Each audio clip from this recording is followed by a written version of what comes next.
नवरा आपला वाटला पाहिजे, बायको आपली वाटली पाहिजे, घर आपलं वाटलं पाहिजे. नाही तर लग्न होऊन सुद्धा बाई शेवटचा श्वास घेते पण तिला असं वाटत नाही या घरात आपलं कोण आहे. असे कितीतरी संसार आहेत, कितीतरी आहेत संसार असे. आयुष्य काढलं पण आपलेपणाची प्रतीती जागी होत नाही. संसार चालतो, मुलं बाळ होतात, पैसा टक्का हातात असतो, पण आपलेपणाची प्रतीती उदित होत नाही. आपलेपणा म्हणजे प्रेम, आपलेपणा म्हणजे जिव्हाळा. माणसाला जगावंसं तेव्हा वाटतं जेव्हा आपलेपणाची ओढ आहे, त्याला आपलेपणा ओढून घेतो. घराकडे जावंसं का वाटतं? घर मोठं आहे म्हणून, घर लहान आहे म्हणून, घर झोपडी आहे म्हणून नव्हे नव्हे. एखाद्या झोपडीत राहणारा ब्लॉक मध्ये नेऊन ठेवा, तो म्हणतो नाही मला झोप लागत नाही, मला माझ्या घरी जाऊ द्या. कुठे जातो तो? आपल्या घरी गेल्याशिवाय त्याला बरं वाटत नाही. ही वस्तुस्थिती आहे, कारण त्या घरामध्ये आपलेपणा आहे. घरामध्ये 10 माणसं निजली असली की नाही तरी आपली एक उशी असते. काय कदाचित त्याच्यापेक्षा चांगली उशी तुम्हाला कोणी देईल, तो म्हणेल बायकोला नाही माझी उशी आण. मी म्हटलं काय त्याच्यातला कापूस निराळा आहे का? नाही हो म्हणले, गेली 15 वर्ष त्या उशीवर डोकं ठेवून झोपतोय, तिचं मात्र नातं जमलंय. उशी आपली, बिछाना आपला, घर आपलं, बायको आपली, देव कोणाचा?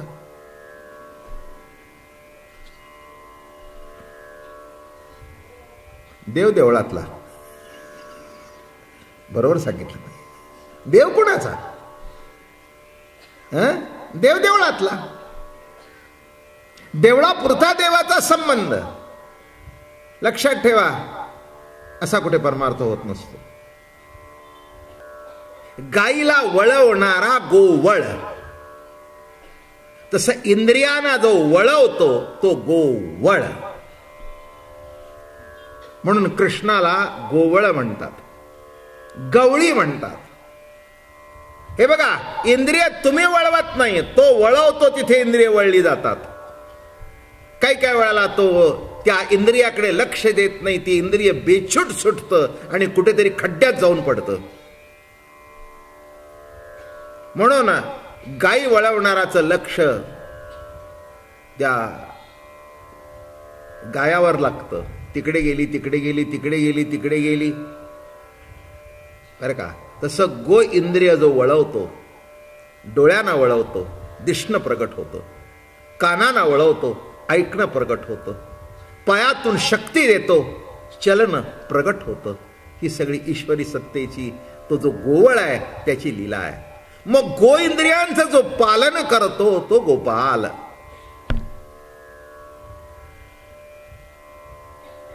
जरा चला मोठ्या शब्दात सांगू,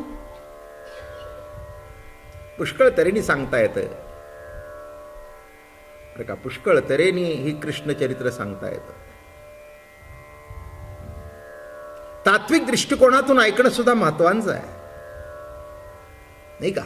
गो इंद्रियांचं रक्षण करत नाहीत माणसं, बेछूटपणाने वापरतात, त्या गाया खड्ड्यात जातात. हे गो इंद्रिय आहे, त्याचा मालक कृष्ण आहे, ते वळवणारा तो आहे. हे लक्षात आल्यानंतर इकडे तिकडे वृत्ती जात नाही. त्याच्याकरता त्याची प्रार्थना करावी लागते, प्रभू आमची गाई खड्ड्यात जाऊन देऊ नकोस. लक्षात ठेवा, देवाचं गाईवर इंद्रियावर लक्ष आहे म्हणून कंट्रोल आहे, नाही तर पावलोपावली जोडे खाल रस्त्याने चालताना सुद्धा.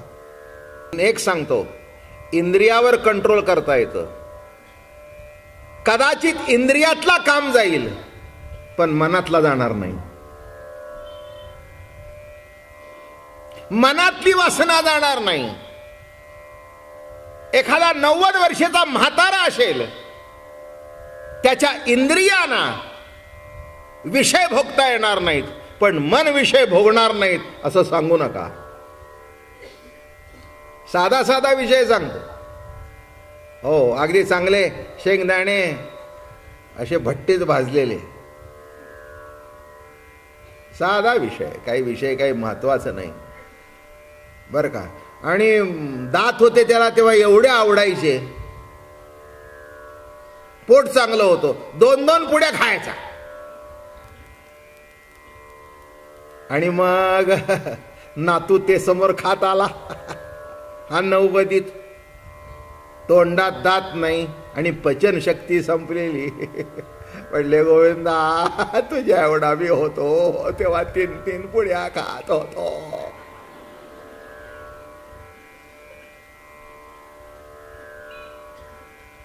नाही रे म्हणले, आता काही खाल्लं तर लवकर वर जाईन म्हणून खाणार नाही, पण मन गेलं नाही. मन गेलं नाही का सांगता. म्हणून लक्षात ठेवा, ऋषी मुनी इंद्रियाने काम आवरला पण मनातला काम गेला नाही. तेव्हा त्यांनी ठरवलं की मनातला काम जायचं असेल तर गोकुळामध्ये गोपी होऊन यावं. कसं चरित्र मांडलंय नीट लक्षात घ्या.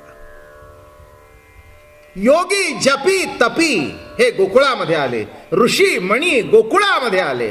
कोण होऊन आले? गोपिका होऊन आले. का होऊन आले? की इंद्रियावर कंट्रोल ठेवू शकले पण मनावर नाही. हाताने हात लावला नाही पण मन तिथे गेलं नाही असं म्हणता येत नाही. स्त्री असू दे, पुरुष असू दे, काही असू दे, वस्तू असू दे.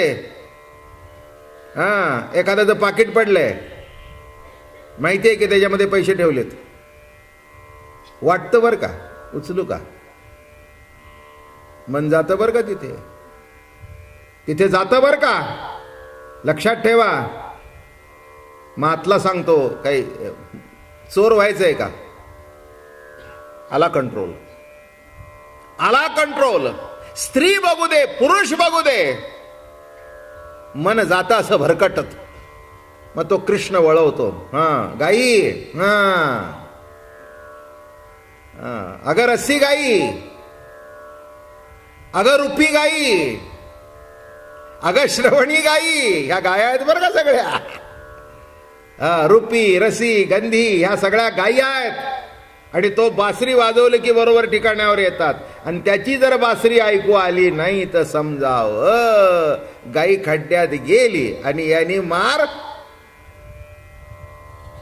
लक्षात ठेवा, जीवनामध्ये पावलोपावली मोह आहेत. कृष्ण परमात्मा इंद्रिय आवरतोय म्हणून आपलं सज्जनपणा टिकून आहे.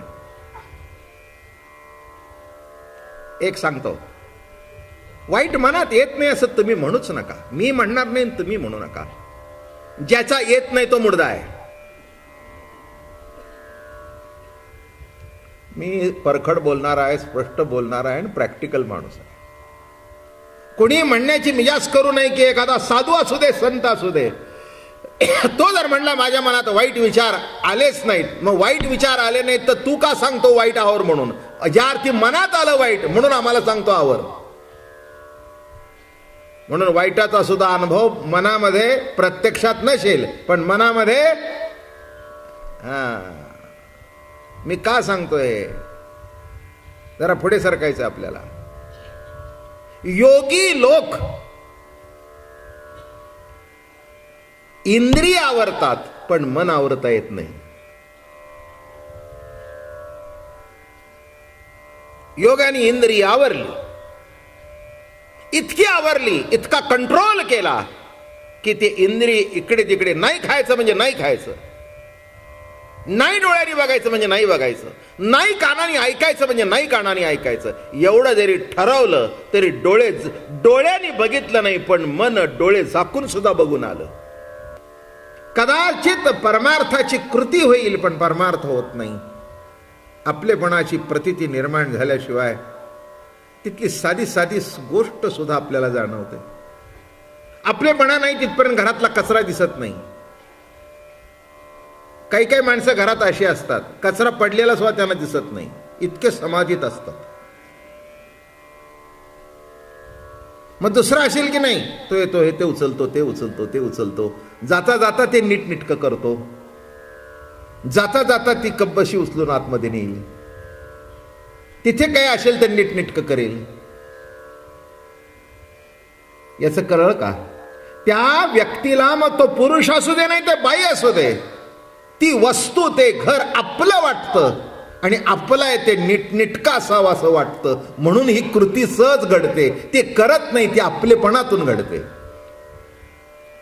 नाही तर सकाळी पिलेला चहाचा कप संध्याकाळपर्यंत जागा सोडत नाही, तो सोडणारच नाही.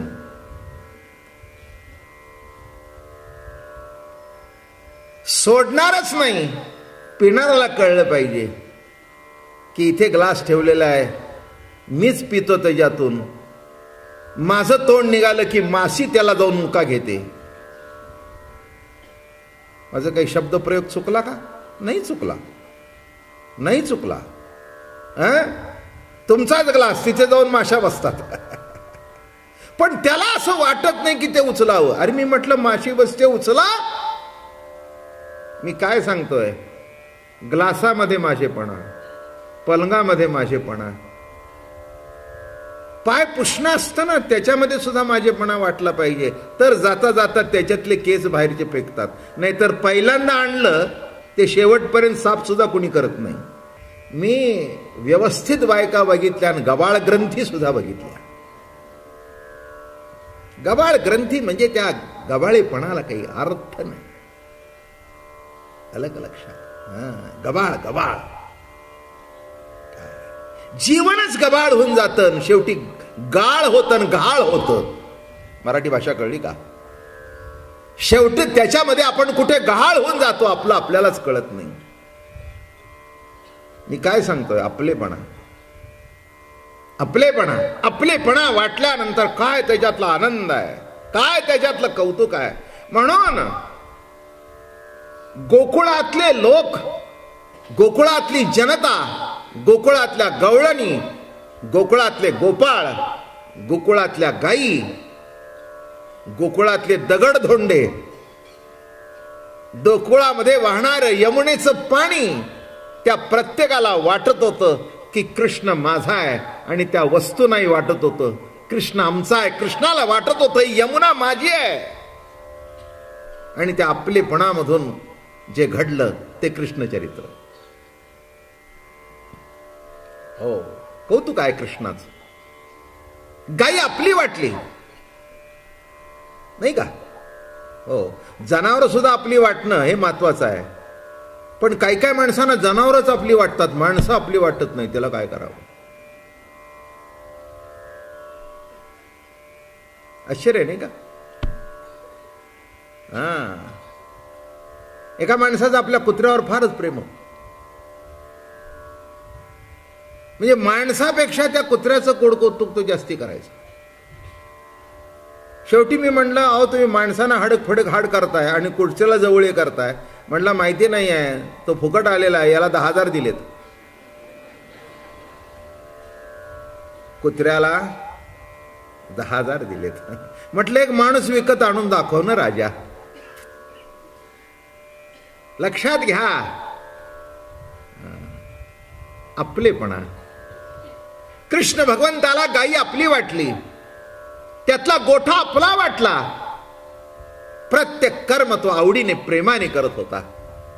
आणि म्हणून सर्व गोकुळवासी, वृंदावनवासी त्या काळामध्ये जे जे त्याच्या जवळ आले त्यांना तो आपला वाटला. हे बघा, विरोधातून जवळ जे आले ते सुद्धा त्याच्याशी एकरूप झाले. काय प्रेम आहे हो, नाही का? विरोधातून आले. महाराज म्हणाले, स्नेहे द्वेषे अथवा वैरे दृढ ध्यान जेणे होय. स्नेहाने असू दे, द्वेषाने असू दे, वैराने असू दे, जे जवळ आले ते जवळच राहिले. आणि म्हणून भगवंतांनी ठरवलं की सर्व काही घडलं, आता सर्व लीला घडल्या, आता ह्यांना आपल्याशी एकरूप करून टाकावं, अशी रासलीला करूया.